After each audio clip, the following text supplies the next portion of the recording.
Hello friends, welcome to my YouTube channel nursing fiesta. तो आज हम पढ़ेंगे regarding the bowel elimination. Previous video में मैंने आपको बताया था यूरिन एलिमिनेशन के बारे में, तो आज हम पढ़ेंगे regarding the bowel elimination. Please I request इस चैनल को ज़रूर सब्सक्राइब करें एंड लाइक करें, शेयर करें, ताकि हमारी नर्सिंग प्रिपरेशंस अच्छी होती रहे। और जैसा कि मैंने पहली वीडियो में बताया था, हमें अपने प्रोफेशन में नॉलेज, कंपिटेंसी एंड हमारा डेडिकेशन, हमें सब दिखाना है ताकि हमारा प्रोफेशन आगे बढ़े। ठीक है, तो we will discuss today regarding the bowel elimination.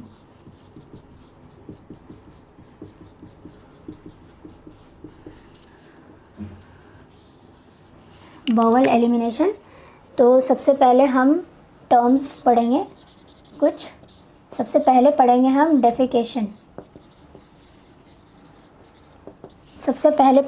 Defecation. Defecation होता है डेफिकेशन क्या होता है?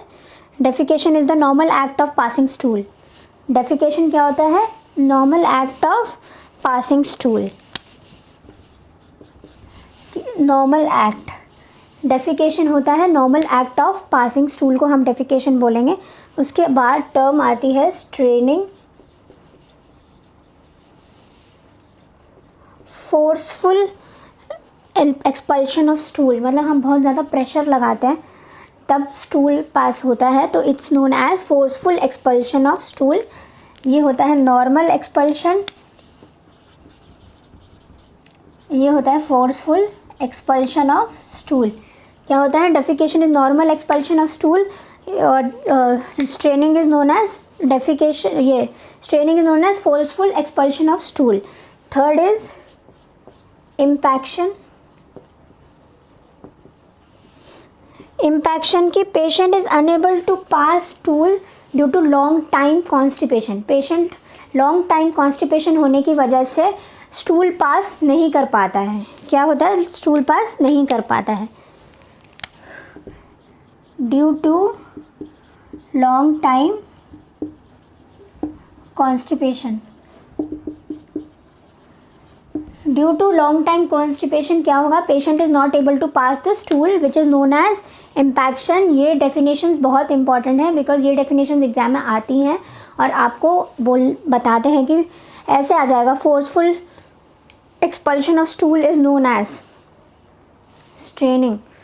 ठीक है, तो ऑप्शंस ध्यान से पढ़ना है और ध्यान से डेफिनेशन पढ़नी है कि वो क्या पूछ रहे हैं, क्या बता रहे हैं, और फिर सही जवाब आएगा। देखिए, बहुत सोच समझ के हमें MCQs करने होते हैं बिकॉज MCQs हम लोगों को नेगेटिव मार्किंग होगी, गलत होगा हमारा और नुकसान होगा। एक क्वेश्चन सही होने पे 4 नंबर मिलता है, लेकिन एक क्वेश्चन गलत होने पे 5 नंबर कटते हैं। 4 नंबर तो मिले नहीं, 1 नंबर और कट गया, है ना? होता है ना?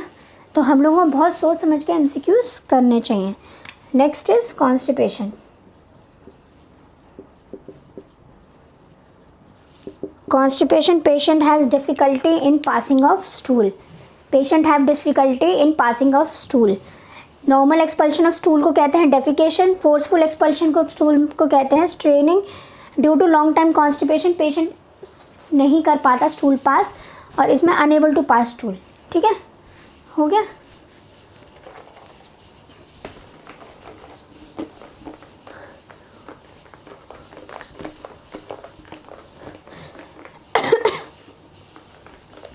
कॉन्स्टिपेशन हम के टाइप्स पढ़ेंगे। कॉन्स्टिपेशन के टाइप्स क्या होते हैं?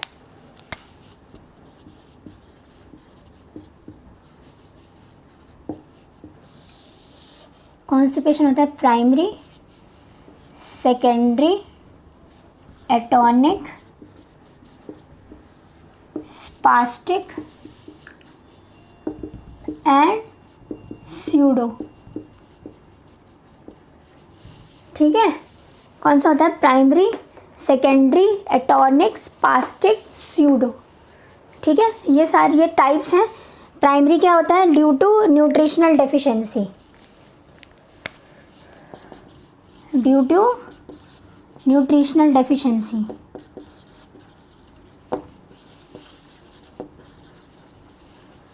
ड्यू टू न्यूट्रिशनल डेफिशिएंसी में क्या, लो इनटेक ऑफ वाटर, और लो फाइबर डाइट, तभी हम बोलते हैं ना कॉन्स्टिपेशन वाले पेशेंट के ट्रीटमेंट में बोलते हैं कि हाई फाइबर डाइट लीजिए, पानी ज़्यादा से ज़्यादा पीजिए, है ना।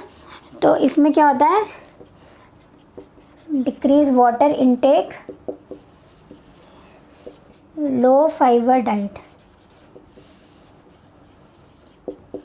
ठीक है, decrease water intake, low fibre diet, ये हो गया। सेकेंडरी,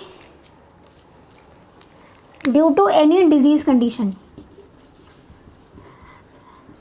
कभी कभी क्या होता है कि पेशेंट कोई बेड रिडन कंडीशन होती है, जैसे फ्रैक्चर पेशेंट है, ऑर्थोपेडिक्स पेशेंट है, बेड रिडन पेशेंट है, न्यूरो पेशेंट है, जिनको बहुत लॉन्ग टाइम से एम्बुलेशन नहीं हुआ है या लॉन्ग टाइम इलनेस है, जिसकी वजह से पेशेंट स्टूल पास करने में प्रॉब्लम होती है। एक तो पुअर इनटेक तो है ही उसमें, लेकिन due to lack of mobility, lack of ambulation, patient constipation का शिकार होता है, that is known as secondary constipation. किसी और डिजीज़ कंडीशन की वजह से पेशेंट को कॉन्स्टिपेशन हो रहा है, ठीक है, पेशेंट इमोबाइल है, चल फिर नहीं सकता, तो उस केस में एनी डिजीज़ कंडीशन में आएगा सेकेंडरी कॉन्स्टिपेशन। एटॉनिक में, एटॉनिक का तो नाम ही है loss of muscle tone, loss of muscle tone. थोड़ा बड़ा लिखूं क्या मैं, बहुत छोटा लिख रही हूँ। Loss of muscle tone,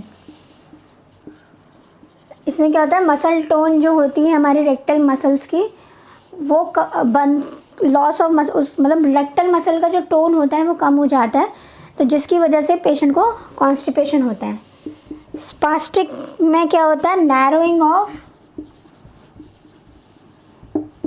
intestinal wall, क्या होता है इसमें, नैरोइंग ऑफ इंटेस्टाइनल वॉल।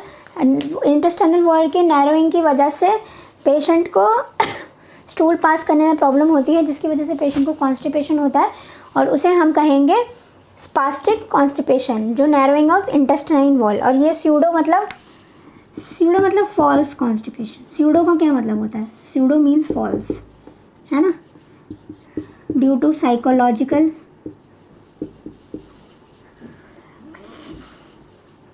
कभी कभी साइकोलॉजिकल चेंज इन एनवायरनमेंट, ठीक है, चेंज इन कुछ साइकोलॉजिकल कंडीशन हो गई, चेंज इन एनवायरनमेंट हो गया, किसी हैबिट, लाइक हैबिट में क्या है कि अब हम किसी नई जगह पे जाते हैं तो कभी कभी होता है, किसी को दिक्कत होती है ना कि वो स्टूल पास नहीं कर पाता, कॉन्स्टिपेशन होता है, हम कहीं घूमने जा रहे हैं, हम लोग ऐसे डाइट नहीं ले रहे हैं, स्नैक्स खा रहे हैं ज़्यादा, जैसे, तो फिर कभी कभी क्या होता है, पेशेंट या मतलब the person feels constipated due to habit, कि हाँ हम लोग अभी नहीं हो रहा, ये नहीं हो रहा। कॉन्स्टिपेशन में तो एक पूरी मूवी बन गई है, पीकू देखी होगी आप लोगों ने, है ना, पूरी मूवी बनी हुई है कॉन्स्टिपेशन पे। Sorry, due to psychological change in environment, ठीक है, long time use of laxative,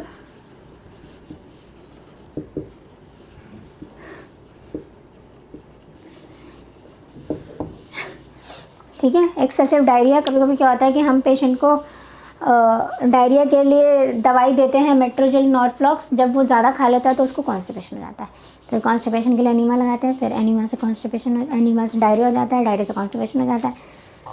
मतलब वही, हद से ज़्यादा हर चीज़ बुरी है, समझाया था ना स्ट्रेस में, हद से ज़्यादा हर चीज़ बुरी है, तो आप ये नोट कर लो।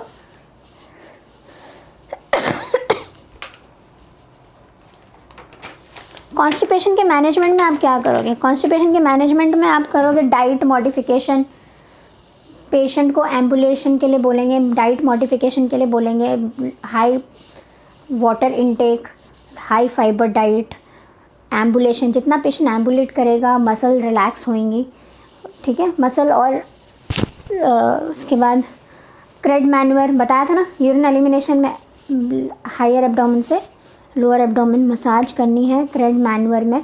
वल्सल्वा मैनुअर देखा है, सुने, what is Valsalva manure? Valsalva manure में क्या करेंगे हम, मैनुअल एक्सपल्शन ऑफ स्टूल करेंगे। क्या करेंगे हम, manual expulsion of stool.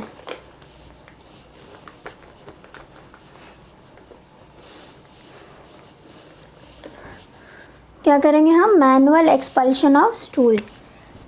Valsalva maneuver. क्या करेंगे हम इसमें? Manual expulsion of stool. मतलब हम इसमें क्या करेंगे? We will insert the finger in rectum. क्या करेंगे? We will insert the finger in rectum. ठीक है, फिर हम स्टूल को करेंगे एक्सपल। और इसमें क्या होता है? कॉन्ट्रा इंडिकेटेड है ये, कॉन्ट्रा इंडिकेटेड है ये कार्डियक पेशेंट में।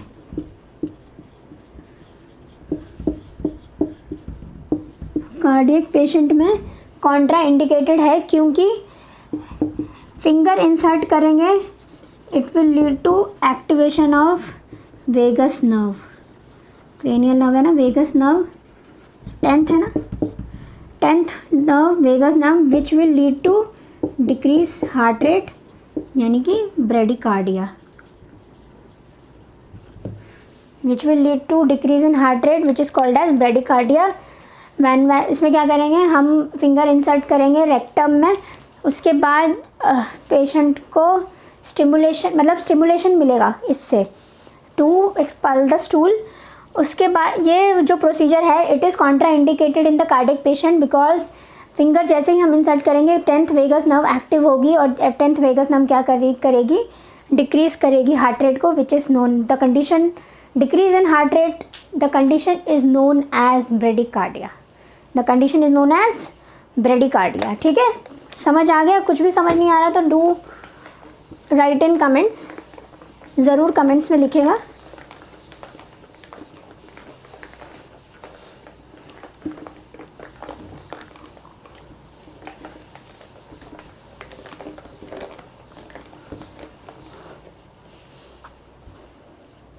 ठीक है, तो अब इसको हम कैसे ट्रीट करेंगे कॉन्स्टिपेशंस को? एनीमा। एनीमा क्या है? Yes, insertion of small amount of fluid in rectum and colon region. हम लोग एनल रीजन से के थ्रू एक स्मॉल और लार्ज अमाउंट ऑफ, वो डिपेंड करता है हम किस कारण से हम एनीमा को इंसर्ट कर रहे हैं। तो उसके लिए एनीमा मतलब कितना फ्लूइड, लार्ज लगेगा स्मॉल लगेगा, वो हम यूज़ करते हैं। तो एनीमा हम किस किस केसेस में देते हैं? इंडिकेशन क्या है एनीमा के? एनीमा के इंडिकेशन पर्पस क्या है? To relieve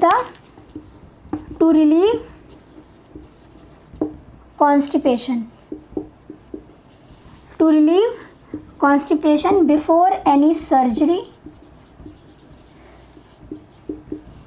before diagnostic procedure. ठीक है, टू रिलीव गैसियस डिस्टेंशन,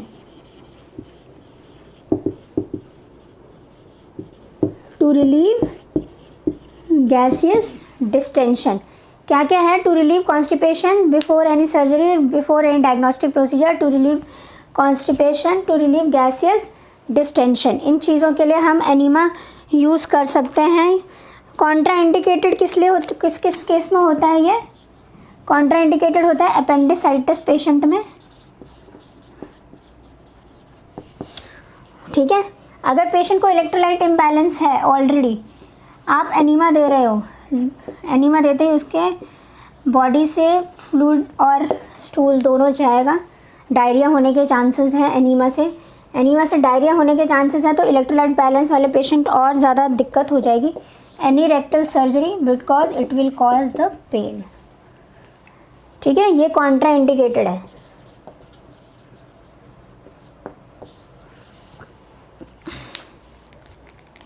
ठीक है, appendicitis, electrolyte imbalance, rectal surgery में नहीं देना है।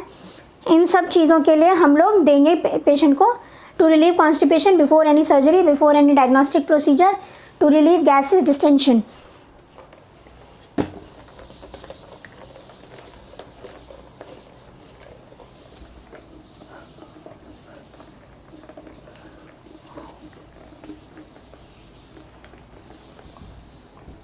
थोड़ा बड़ा चार्ट बनाएंगे अभी। मैंने पहले ही समझाया है, मुझे डायग्रामेटिक फॉर्म में पढ़ाने की आदत है। मैं हमेशा chart, circle, diagrams, flow chart ऐसे पढ़ाऊँगी ताकि आपको जब भी आप एग्ज़ाम में बैठो तो आपको वो चार्ट दिमाग में याद आ जाए।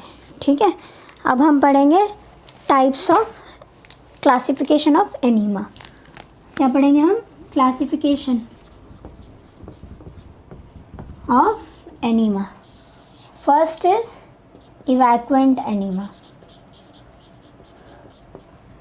Next is retention enema, last is diagnostic procedure, diagnostic enema. Retention enema, evacuant enema, diagnostic enema. सबसे पहले मैं आपको पढ़ा देती हूँ डायग्नोस्टिक एनीमा क्या होता है। इसमें हम यूज़ करते हैं बेरियम सल्फेट।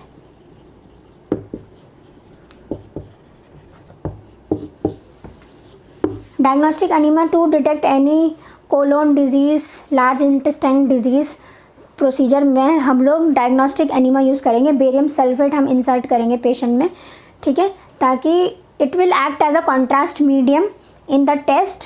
और फिर हम लोग ये टेस्ट परफॉर्म करना हो, हमें जो भी अपना टेस्ट परफॉर्म करना है उसके लिए हमें कॉन्ट्रास्ट मीडियम होगा। कॉन्ट्रास्ट मीडियम होगा हमारा बेरियम सल्फेट एनीमा। किसी भी डायग्नोस्टिक प्रोसीजर में हम लोग जो यूज़ करेंगे उसको डायग्नोस्टिक एनीमा बोला जाएगा। ठीक है, 3 टाइप के एनीमा है, retention enema, evacuant enema, retention enema, diagnostic enema. Diagnostic enema हम लोग यूज़ करेंगे डायग्नोस्टिक प्रोसीजर में। ठीक है, barium sulphate is the main जो कंटेंट है हम यूज़ करेंगे barium sulphate. It will act as a contrast medium. ठीक है,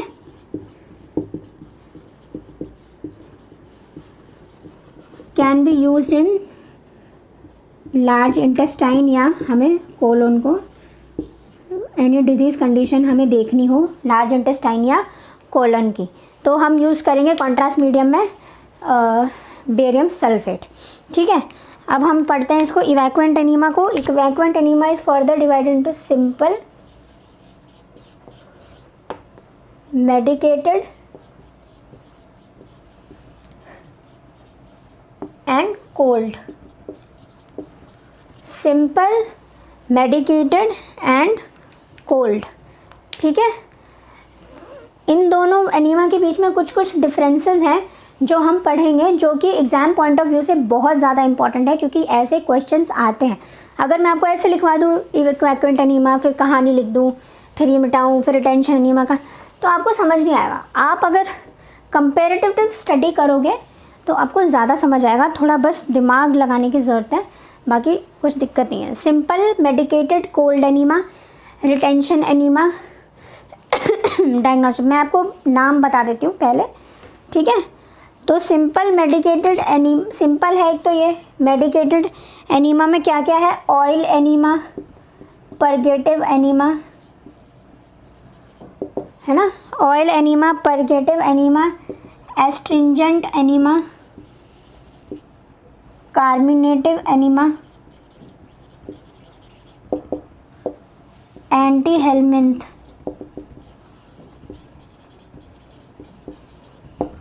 ठीक है, oil, purgative, astringent, carminative, anti helminth. ठीक है, रिटेंशन एनीमा में क्या क्या आएगा, इन सब के बारे में हम डिटेल में पढ़ेंगे। Stimulant enema, stimulant enema, nutritive enema, emollient, sedative, anaesthetic. Stimulant, nutritive, emollient, sedative, anaesthetic, ये लिस्ट है सारे एनीमास की। ठीक है, इवैक्वेंट, रिटेंशन, डायग्नोस्टिक एनीमा में बेरियम सल्फेट हम यूज़ करेंगे as a contrast medium to detect any colon and large intestine disease. Retention enema, stimulant, nutritive, emollient, sedation, anaesthetic. इसमें 3 टाइप के होते हैं, simple enema, medicated enema, cold enema. ठीक है, और इसमें मेडिकेटेड में आते हैं oil, purgative, astringent, carminative, anti helminth. Medicated enema in the sense ये हम लोग मेडिकेशन इंसर्ट कर रहे हैं ताकि हमारा मतलब हम पेशेंट को कुछ रिलैक्सेशन दे सकें। ठीक है, लिख लिया, ये लिख लो, फिर मैं इन दोनों के बीच का डिफरेंस बताऊंगी और कुछ कुछ साथ साथ एक्सेप्शंस भी बताऊंगी, क्योंकि वो बहुत ज़्यादा एग्ज़ाम्स में पूछे जाते हैं। ठीक है,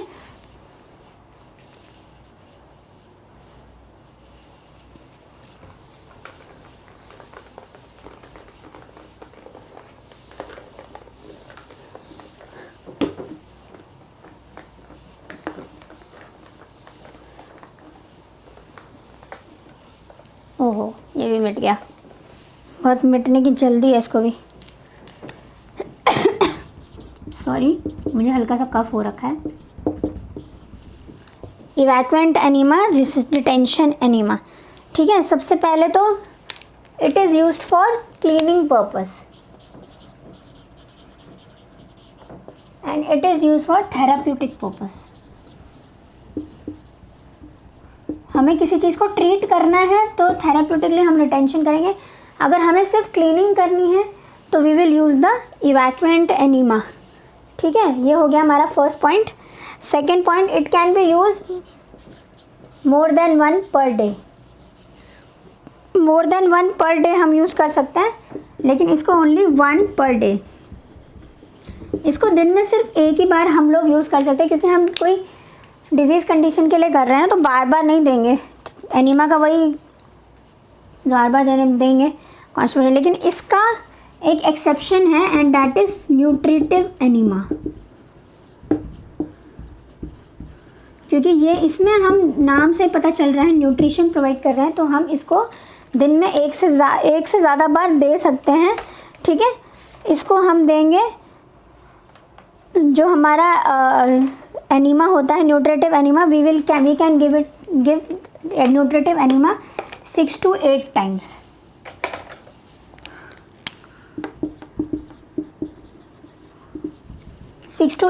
ठीक है, थेराप्यूटिक एनीमा हम वैसे तो 1 पर डे देते हैं, लेकिन न्यूट्रिटिव एनीमा एक्सेप्शन है, इसमें हम 6 to 8 time.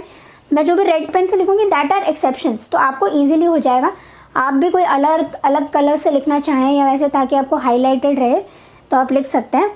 More than 1 per day हम इवैक्वेंट एनीमा यूज़ कर सकते हैं, बट 1 पर डे में हम लोग दिन में एक बार सिर्फ हम रिटेंशन एनीमा लगाएंगे और न्यूट्रिटिव एनीमा 6 to 8 टाइम्स हम दे सकते हैं। तो that is the exception for this condition. ठीक है, next is temperature of using.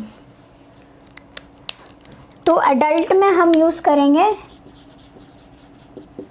110 से 115 डिग्री फ़ारेनहाइट। ठीक है, सॉरी 105 से 110।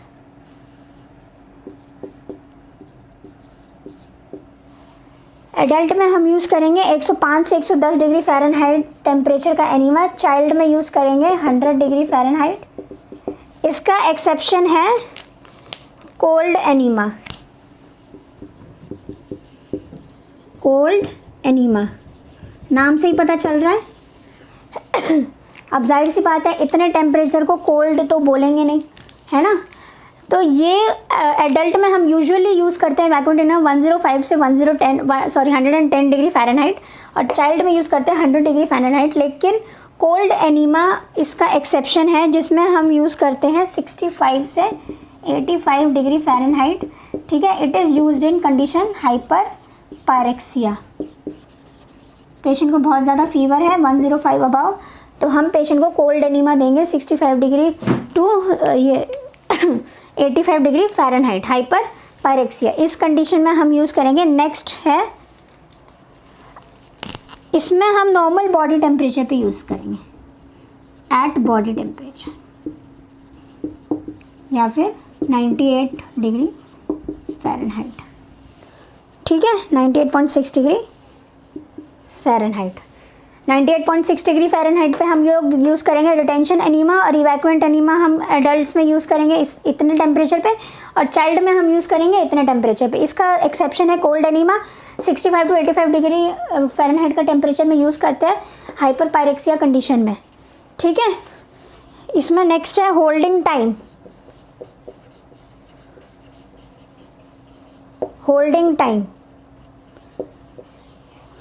होल्डिंग टाइम है इसमें 18 minutes,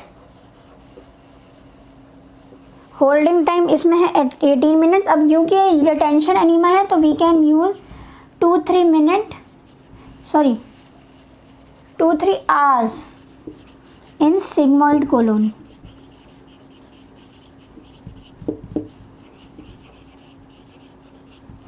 in sigmoid colon 2 to 3 hours in sigmoid colon and 18 minutes in rectum। ठीक है। इसका एक्सेप्शन है, मेडिकेटेड एनीमा में पढ़ा था हमने ऑयल एनीमा। ठीक है, ऑयल एनीमा वो हम रख सकते हैं 1 to 2 hours, 1 to 2 hours। Holding time इसमें कितना है 18 मिनट्स इन रेक्टम और इसमें है 2 to 3 hours in sigmoid colon. ठीक है, तो फिर इसमें एक्सेप्शन केस आएगा हमारा ऑयल एनीमा 1 to 2 hours रख सकते हैं हम। ऑयल एनीमा वही ऑयली करने के लिए ताकि स्टूल सॉफ्ट होए और एक्सपल्शन ऑफ स्टूल इजी हो। ठीक है, तो ये चार्ट है, आप लिख लीजिए। और भी थोड़ा क्लासिफिकेशन है, टेम्परेचर आईवी स्टैंड का वो देखेंगे हम लोग, क्वांटिटी देखेंगे कितना डाल लगाना है। ऊपर का मिटा देती हूँ, है ना, ऊपर का मिटा देती हूँ, यहाँ तक ये वाला लिख लो।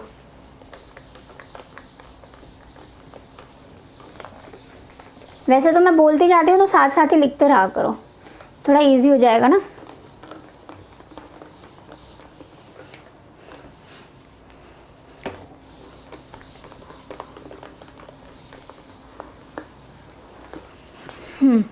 ठीक है, ये हो गया।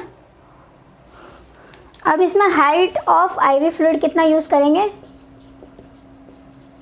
जो हाइट ऑफ आईवी स्टैंड होगा वो कितना होगा 18 इंच यानी कि 45 सेंटीमीटर, है ना। और इसमें क्या होगा 8 इंच 20 सेंटीमीटर। 45 सेंटीमीटर की बहुत सारी चीज़ें हैं, पता है आपको, 45 सेंटीमीटर की बहुत सारी चीज़ें हैं। क्या क्या है वो, जिसका आंसर 45 सेंटीमीटर है। लेंथ ऑफ स्टेथोस्कोप,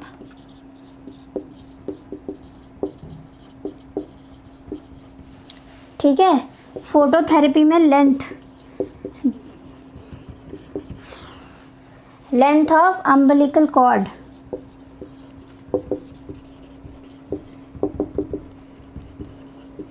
फोटोथेरेपी में बच्चे और लाइट के बीच में कितना डिफरेंस होना चाहिए 45 सेंटीमीटर का।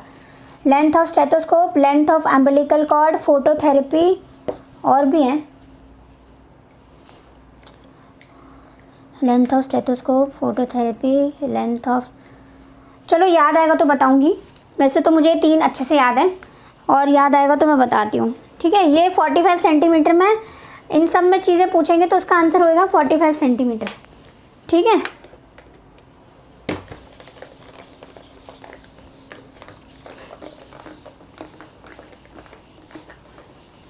ये पढ़ लिया। अब हम देखते हैं क्वांटिटी।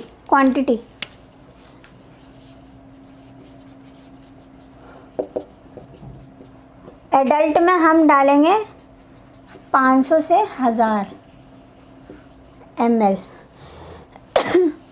वही चाइल्ड में डालेंगे 250 से 500 और इन्फेंट में डालेंगे लेस देन 250। ठीक है, क्वांटिटी क्या है, एडल्ट में डालेंगे 500 से 1000, चाइल्ड में डालेंगे 250 से 500, इन्फेंट में डालेंगे लेस देन 250 और इसमें एडल्ट में डालेंगे 150, चाइल्ड में डालेंगे 100। ठीक है, 100 ml।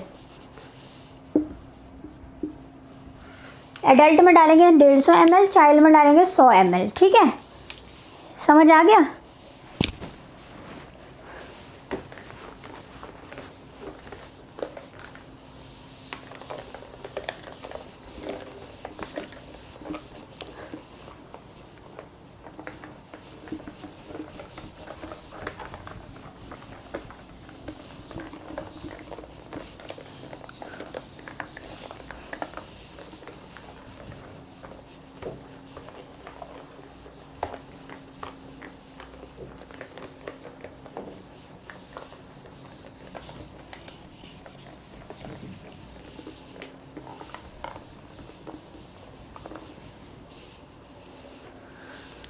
अब हम पढ़ेंगे इवैक्यूएंट एनीमा में।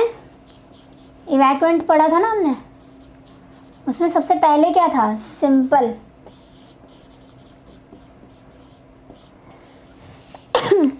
सिंपल एनीमा हम लोग यूज़ करेंगे टू रिलीव द कॉन्स्टिपेशन या और क्लीनिंग द बाउल। इसमें हम यूज़ करेंगे soap and water.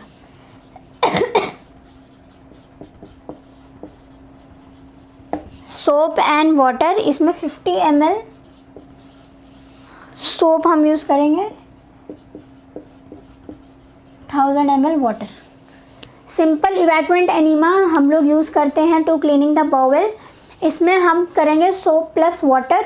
Soap plus water में 50 ml soap and 1000 ml water. ये सब बहुत ज़रूरी है। मैं हर एनीमा का आपको बताऊंगी कि वो उसमें वो क्या यूज़ करते हैं, कंटेंट क्या यूज़ करते हैं, कौन सी चीज़ वो यूज़ करेंगे, और वो क्वेश्चंस आते हैं एग्ज़ाम में। ठीक है, सोप प्लस वाटर हम 50 ml इसमें करेंगे। जैसे कि हम लोग देते हैं 0.9% NS, 0.9% देते हैं before the megacolon surgery. 0.9% NS हम देते हैं बिफोर। ऐसा क्वेश्चन आ जाएगा कि मेगाकोलोन सर्जरी परफॉर्म करने वाले हैं हम पेशेंट को, तो हम उसको क्या देंगे? उसमें आएगा 0.9% NS। या सिंपल इवैक्यूएंट एनीमा में हम कौन सा एनीमा देंगे? 0.9% NS हम पेशेंट को लगाएंगे जिस before going to megacolon surgery. ठीक है, अब नेक्स्ट क्या था हमारा? मेडिकेटेड, है ना? मेडिकेटेड एनीमा था। मेडिकेटेड एनीमा में हमारा पहला एनीमा कौन सा था? Oil enema. पहला एनीमा कौन सा था? Oil enema. It is use as a laxative, softening के लिए, स्टूल सॉफ्टनर्स की तरह। ऑयल जैसे बोल रहा है, ऑयल किसी भी चीज़ में हम लोग क्यों लगाते हैं? ताकि वो थोड़ा सॉफ्ट हो जाए। तो it will, oil enema is use as a laxative for softening of stool. इसमें हम यूज़ करेंगे olive oil. The thing we will use in this is solution में ऑलिव ऑयल या फिर olive oil plus castor oil 1:1 ratio में। जितना 2:1 2:1 जितना आप ऑलिव ऑयल यूज़ करोगे उसका आधा कैस्टर ऑयल करोगे। ठीक है, अगर आपने ये 50 ml लिया है तो ये आप 25 ml लोगे। ठीक है, 2:1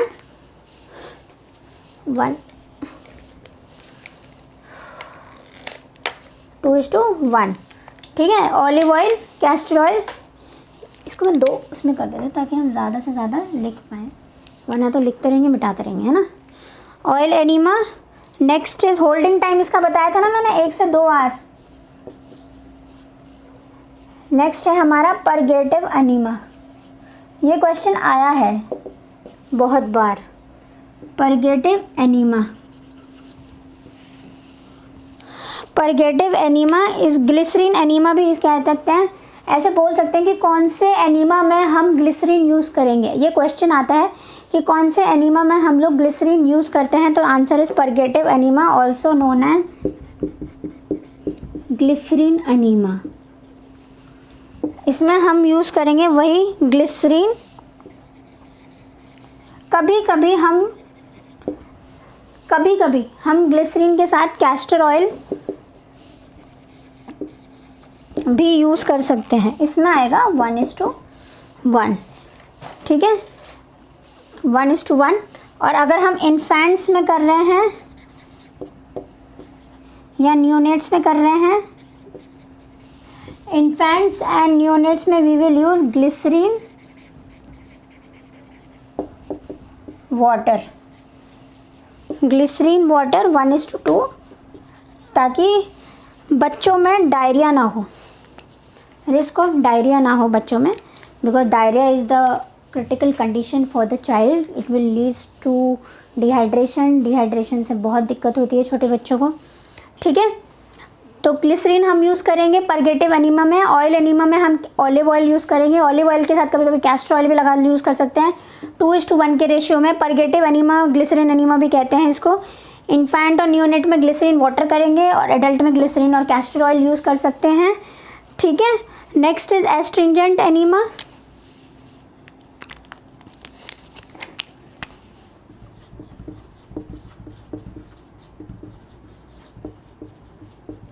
एस्ट्रिंजेंट एनीमा, एस्ट्रिंजेंट से ही पता चल गया होगा आपको, एंटी इन्फ्लेमेटरी, और इसमें यूज़ करते हैं हम 1% सिल्वर नाइट्रेट, 1% सिल्वर नाइट्रेट।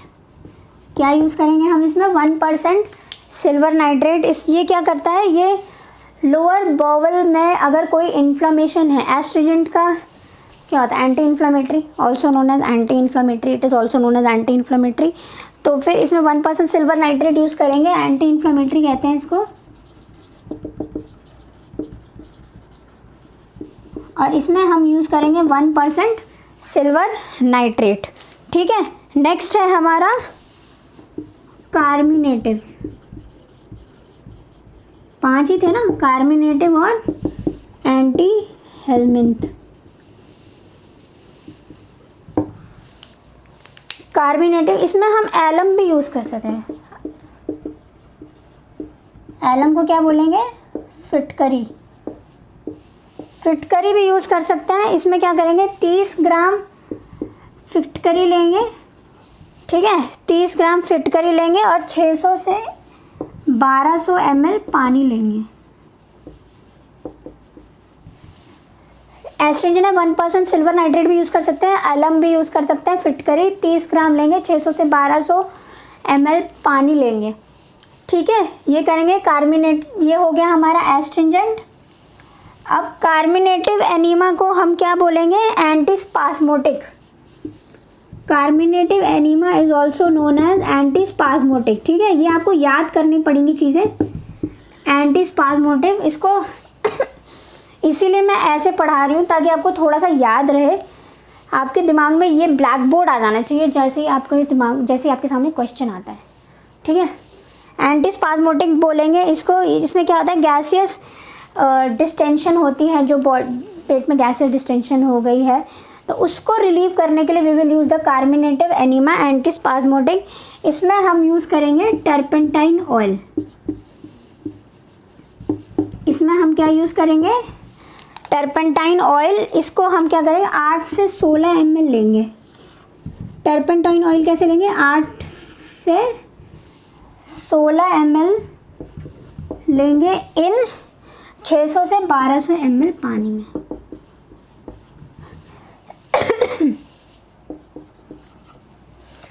ठीक है, टर्पेंट ऑयल किस में यूज़ हो जाता है? कार्मिनेटिव एनीमा में, एंटीस्पास्मोटिक, टू रिलीव गैसियस डिस्टेंशन या to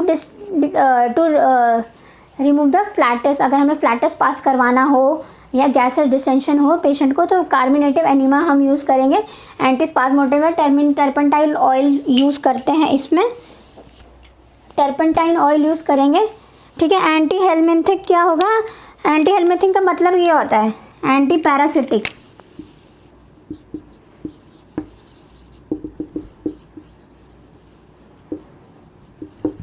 anti parasitic enema, anti helminthic का दूसरा नाम है एंटी पैरासिटिक। इसमें हम NaCl यूज़ करेंगे, NaCl विद वाटर। ठीक है, 60 ग्राम NaCl 600 ml वाटर में। हाइपरटोनिक सॉल्यूशन यूज़ करेंगे 1:10। ठीक है, हम ये कंटेंट यूज़ करेंगे which is also known as hypertonic solution. ठीक है, ये चार्ट है, लिख लीजिए।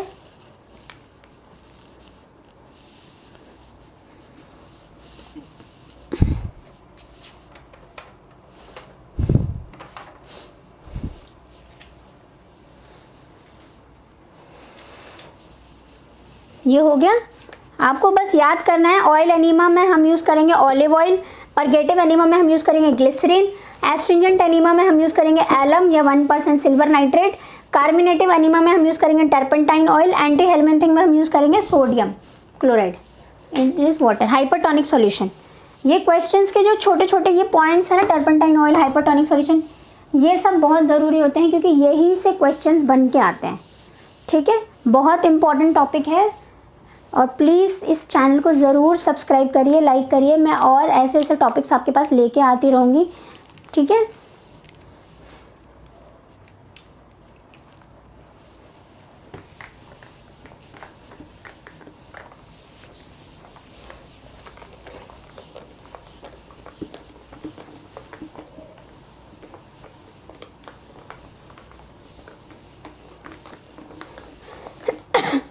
एक हमने पढ़ा, सिंपल पढ़ा, 3 थे ना इवैक्यूएंट एनीमा में, कौन कौन से थे? Simple, medicated and third one is cold enema. Cold enema मैंने आपको पढ़ाया था। कोल्ड एनीमा में 65 से 85 डिग्री फ़ारेनहाइट टेम्परेचर होता है। हाइपर पायरेक्सिया पेशेंट में हम यूज़ कर सकते हैं उसको। कोल्ड एनीमा में हाइपर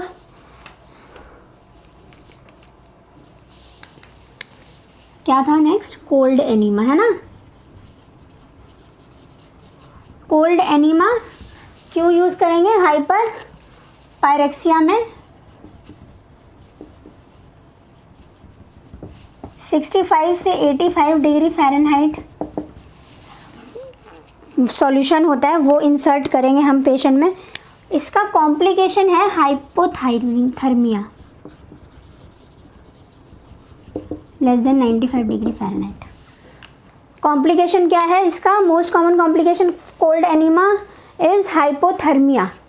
क्या है? हाइपोथर्मिया, यही है बस, ठीक है। इतना याद कर लो, इसमें काफ़ी है एग्ज़ाम पॉइंट ऑफ व्यू से।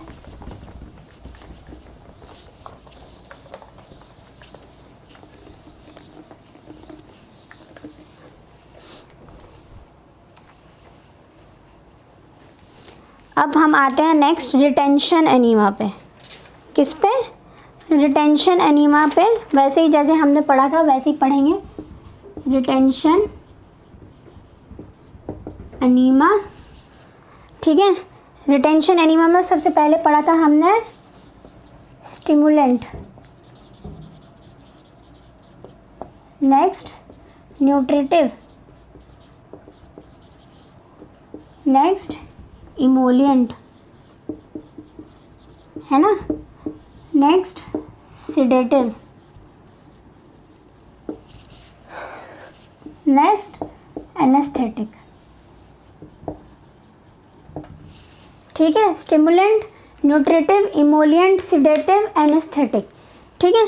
स्टिमुलेंट में हम क्यों? जैसे कि हमें किसी को स्टिमुलेट करना है, पेशेंट को शॉक कंडीशन में है, कार्डियक अरेस्ट में है, सॉरी कार्डियक अरेस्ट में नहीं, शॉक कंडीशन में चला गया है, एकदम न्यूरो सर्जरी पेशेंट है, वो बेहोश हो गया है, ओपियोइड ड्रग कंडीशन हो गई है, पॉइजनिंग हो गई है, ओवरडोज हो गया है ड्रग का, कि पेशेंट बहुत ड्राउजी हो गया है, पेशेंट को हमें स्टिमुलेट करना है, तो we will use stimulant enema. इसमें हम यूज़ करेंगे black coffee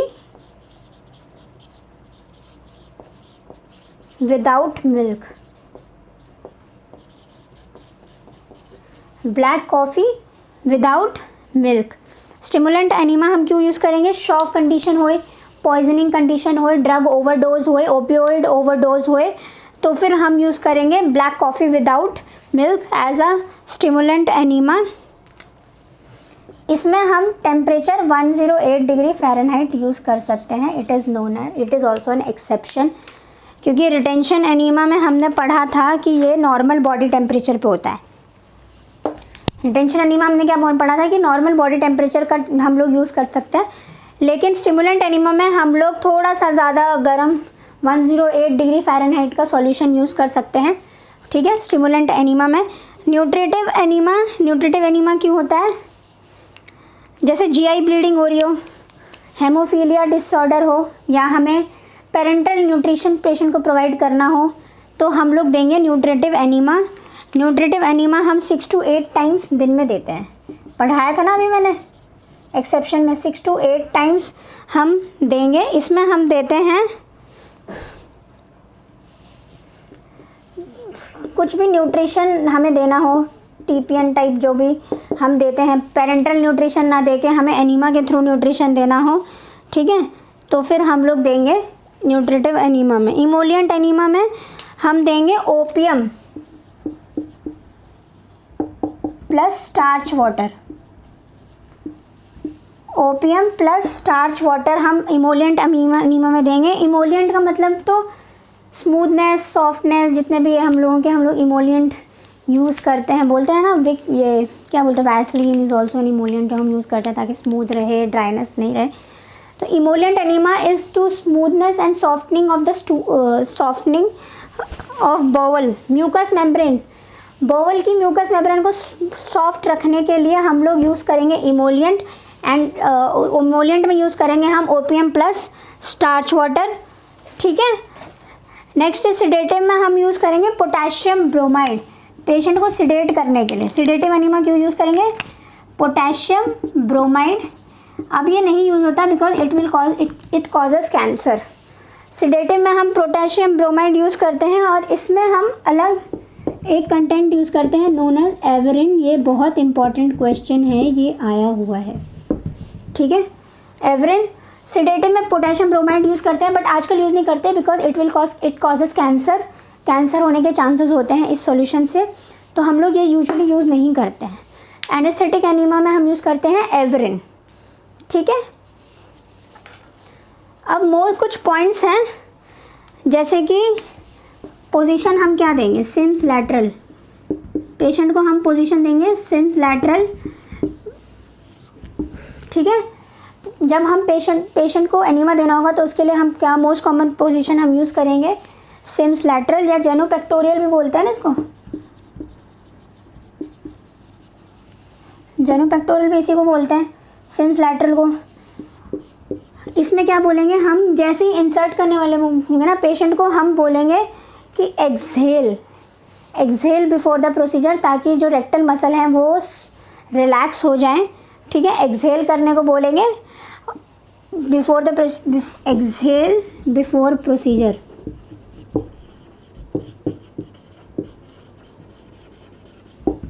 exhale before procedure, rectal muscle smooth रहेंगे। अगर पेशेंट को एकदम से एब्डोमिनल पेन स्टार्ट हो जाता है, पेट में दर्द बहुत तेज़ स्टार्ट होता है, कंप्लेंट करता है पेशेंट कि मुझे एब्डोमिनल पेन हो रहा है, तो हमें ये प्रोसीजर बंद कर देना है। We will not do this procedure further. फिर हम एग्जामिन करेंगे, डॉक्टर को इन्फॉर्म करेंगे, ठीक है। तो immediately stop the procedure if the patient complains of abdominal pain, ठीक है। तो एक्सहेल बिफोर प्रोसीजर करने को बोला है, सिम्स लैटरल पोजीशन देनी है, ठीक है। तो ये है सारा एनीमा के बारे में, ये पूरा मैंने आपको एनीमा के बारे में बताया है सारा, स्टार्टिंग से लेकर एंड तक आज की क्लास में सारा आपने एनीमा के बारे में समझा। इसके बाद एक छोटा सा टॉपिक है फ्लैटस, ठीक है, वो मैं ऐसे ही पढ़ा देती हूँ आपको।